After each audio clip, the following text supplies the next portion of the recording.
I got to give a shout out, but so before we get into Hadi, congratulations for getting here. As most people know, Hadi's from Iran. Unfortunately, the U.S. doesn't have the best relations with Iran at this time, and neither did we last year. So it's a minor miracle that he was actually able to get here to compete. But Hadi Rambod, I don't know if Hadi's out here. He was a major contributor.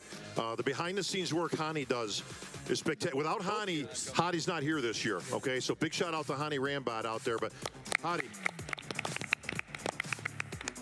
Absolutely. I mean, both years he came in at the very last minute.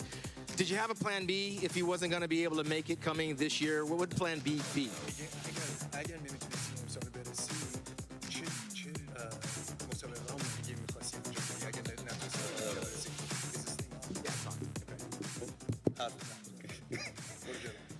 اول خیلی خوشحالم که امسال باز در حضور جمعیت و مردم هستم و تبریک میگم که باز دکتر جکسون جات خوشحالم که فیلیکس دوباره برگشته و رقابت جوری میشه که دیگه حرف و حدیثی نباشه که خلوت بود، سبک بود، فلان بود. خوشحالم باز گوناک هست، برانجان هست، دیگرون و من از پارسال که رفتم کلا تیمم درگیر ویزا بوده تا الان و خودم آقایون پارسافر مربیم آقایون رامبود کلا شبانه روز 24 ساعت روز درگیر بودیم که بتونیم ویزا آمریکا رو بگیریم و خودم رو برسونم اینجا. من واقعا این 60 روز که بیرون بودم 2 ماه است کل سختی ها رو خودم با خودم هم کردم و خوشحالم که تونستم تلاش کنم به خودمو برسونم اینجا. اگر نمیتونستی المپیا شرکت کنی چی کاری کردی؟ من همیشه امید دارم به جز المپیا گفتم هیچ مسابقه دیگه شرکت نمیکنم. فقط سال به سال مثل المپیا. Bob, you want to translate that? Yeah, I got this. He says he's ready. Okay. Hey, bro, help me out here. I got you, Bob. No worries. First and foremost, Hadi said that he wants to truly thank all the fans for being here. It's such an honor for him to be here. He wants to thank, of course, Hadi Rambod, the Parsafar brothers for doing all the behind-the-work scenes to bring him here, the IFBB, the NPC, the Mr. Olympia organization.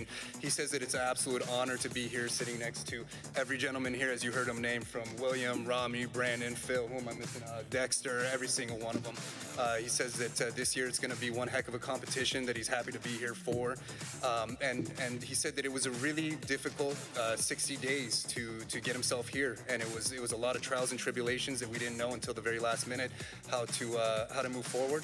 And when asked the question, what was the plan B if you weren't going to be able to compete in the Mr. Olympia competition, he said, there was no plan B. I gave it all to God, and I was hoping that I would be here, and here I am. Wow. Imagine training for this show, training for this competition, the amount of sleepless nights and the amount of sacrifice you make to get here, not even knowing if you're going to come. So that's huge for him. Listen, the stress these athletes are under, especially our friends from overseas, especially this year with all the nuttiness going on and the COVID restrictions, flight restrictions, country restrictions, you just got to tip your hat to these guys. I mean, listen, it's hard enough getting ready for a show. Most of the people that are here have been competitors. We've all kind of done it. That's hard. Getting ready for a pro show is a whole nother level. Getting ready for the Olympia is a whole nother, and then you pile on top the fact that you might do all this prep, get all that way, and then be denied. And it's crazy to even think about that you could, I mean, you know, we competed for years, Sean. I can't even imagine going through the entire